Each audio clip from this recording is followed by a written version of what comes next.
आज हम श्री दुर्गा सप्तर्षि का दूसरा अध्याय सुनाने जा रहे हैं, तो हमारे साथ बोलिए महिषासुर मर्दिनी की जय। ऋषि कहते हैं, पूर्व काल में देवताओं और असुरों में पूरे 100 वर्षों तक घोर संग्राम हुआ था। उसमें असुरों का स्वामी महिषासुर था और देवताओं के नायक इंद्र थे। उस युद्ध में देवताओं की सेना महाबली असुरों से परास्त हो गई। संपूर्ण देवताओं को जीतकर महिषासुर इंद्र बन बैठा।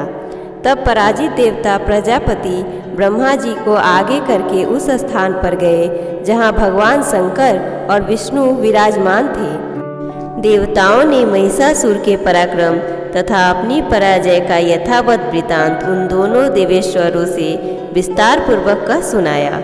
वे बोले, भगवान महिषासुर सूर्य, इंद्र, अग्नि, वायु, चंद्रमा, यम, वरुण तथा अन्य देवताओं के भी अधिकार छीनकर स्वयं ही सबका अधिष्ठाता बना बैठा है। उस दुरात्मा महिषासुर ने समस्त देवताओं को स्वर्गलोक से निकाल दिया है। अब वे मनुष्यों की भांति पृथ्वी पर विचरते हैं। दैत्यों की यह सारी करतूत हमने आप लोगों से कह सुनाई। अब हम आपकी ही शरण में आए हैं। उसके वध का कोई उपाय सोचिए। इस प्रकार देवताओं के वचन सुनकर भगवान विष्णु और शिव ने दैत्यों पर बड़ा क्रोध किया। उनकी भौहें तन गई और मुंह टेढ़ा हो गया। तब अत्यंत कोप में भरे हुए चक्रपति श्री विष्णु जी के मुख से एक महान तेज प्रकट हुआ। इसी प्रकार ब्रह्मा, शंकर तथा इंद्र आदि अन्य देवताओं के शरीर से भी बड़ा भारी तेज निकला। वह सब मिलकर एक हो गया। महान तेज का वह पुंज ज्वाज्वल्यमान पर्वत सा जान पड़ा। देवताओं ने देखा, वहाँ उनकी ज्वालाएं संपूर्ण दिशाओं में व्याप्त हो रही थी। संपूर्ण देवताओं के शरीर से प्रकट हुए उस तेज की कहीं तुलना नहीं थी। एकत्रित होने पर वह एक नारी के रूप में परिणित हो गया और अपने प्रकाश से तीनों लोक में व्याप्त जान पड़ा। भगवान शंकर का जो तेज था, उससे उस देवी का मुख प्रकट हुआ। यमराज के तेज से उनके सिर में बाल निकल आए। श्री विष्णु भगवान के तेज से उनकी भुजाएं उत्पन्न हुई।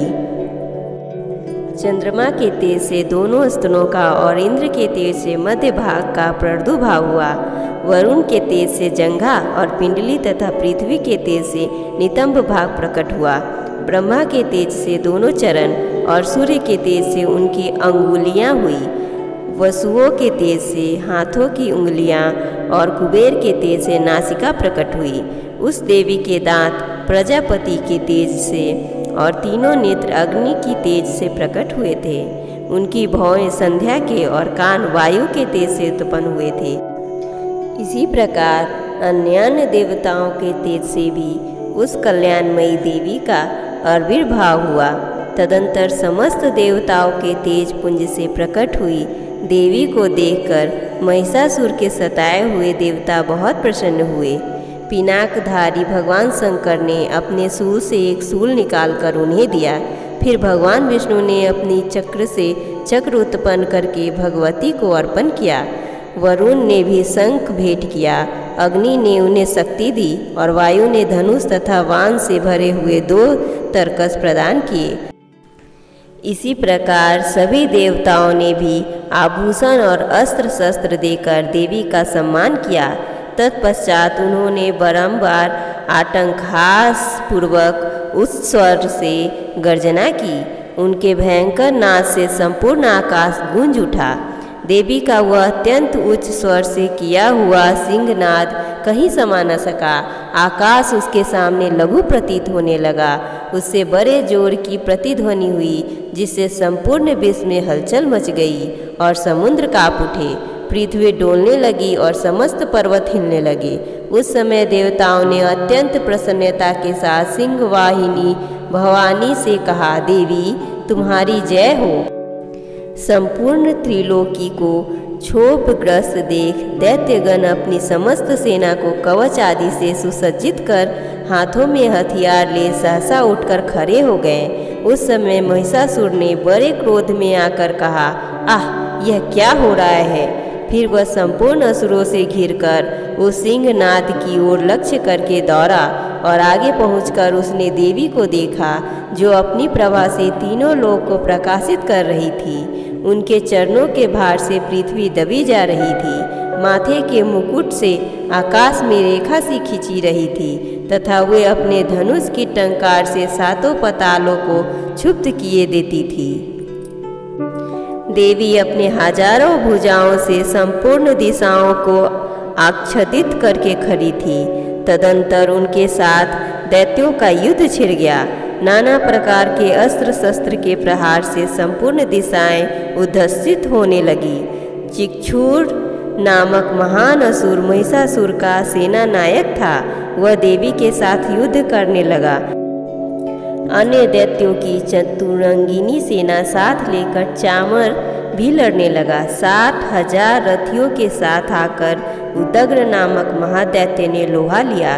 1 करोड़ रथियों को साथ लेकर महाहनु नामक दैत्य युद्ध करने लगा, जिसके रोए तलवार के समान तीखे थे। वह असीलोमा नामक महादैत्य 5 करोड़ रथी सैनिकों के सहित युद्ध में आ डटा।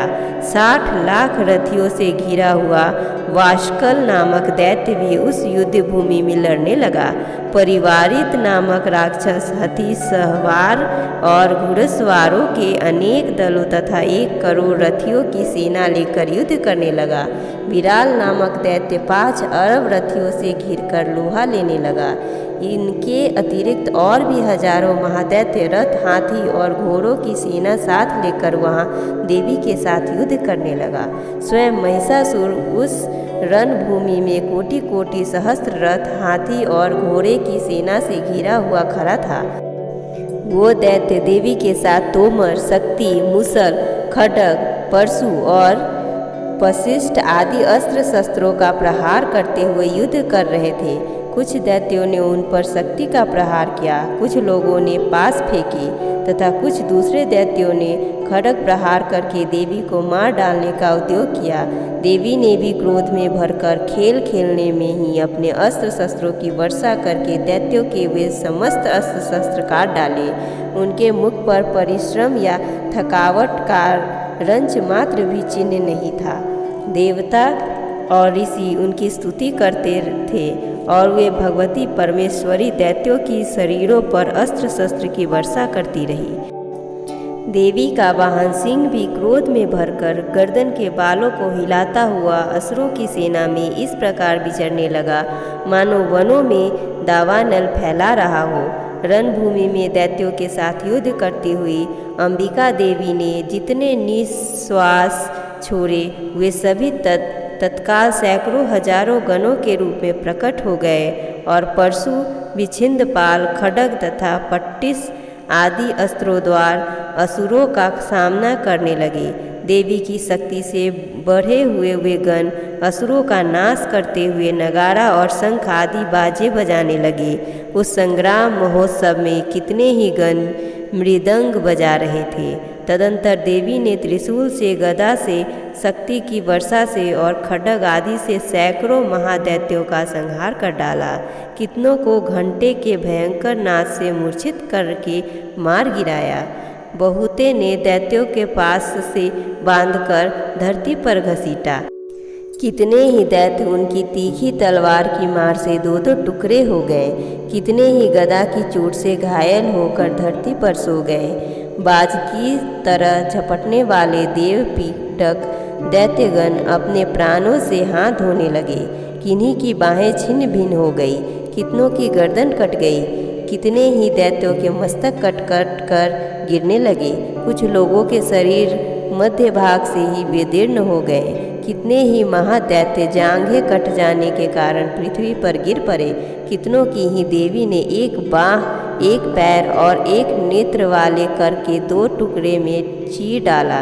कितने ही दैत्य मस्तक कट जाने पर भी गिरकर फिर उठ जाते और केवल धड़ के ही रूप में अच्छे अच्छे हथियार हाथ में ले देवी के साथ युद्ध करने लगते थे। दूसरे कबंध युद्ध के बाजों की लय पर नाचते थे। कितने ही बिना सिर के धर हाथों में खड्ग शक्ति और रिष्टि लिए दौड़ते थे तथा दूसरे महादैत्य ठहरो ठहरो यह कहते हुए देवी को युद्ध के लिए ललकारते थे। जहाँ वह घोर संग्राम हुआ था वहाँ की धरती देवी के गिराए हुए रथ, हाथी, घोड़े और असुरों की लाशों ऐसे पट गई थी कि वहाँ चलना फिरना असंभव हो गया था। दैत्य की सेना में हाथी, घोड़े और असुरों की शरीर से इतनी अधिक मात्रा में रक्तपात हुआ कि थोड़ी ही देर में वहाँ खून की बड़ी बड़ी नदियाँ बहने लगी। जगदम्बा ने असुरों की विशाल सेना को क्षण भर में नष्ट कर दिया। ठीक उसी तरह जैसे तृष्ण और काठ के भारी ढेर को आग कुछ ही क्षणों में भस्म कर देती है, और वह सिंह भी गर्दन के बालों को हिला हिलाकर जोर जोर से गर्जना करता हुआ दैत्यों के शरीर से मानो उनके प्राण चूने लेता था। वहाँ देवी के गणों ने भी उन महादैत्यों के साथ ऐसा युद्ध किया जिससे आकाश में खड़े हुए देवता गण उन पर बहुत संतुष्ट हुए और फूल बरसाने लगे। इस प्रकार श्री मार्कंडेय पुराण में सार्वनिक मनवंतर की कथा के अंतर्गत देवी महात्म्य में महिषासुर की सेना का वध नामक दूसरा अध्याय पूरा हुआ।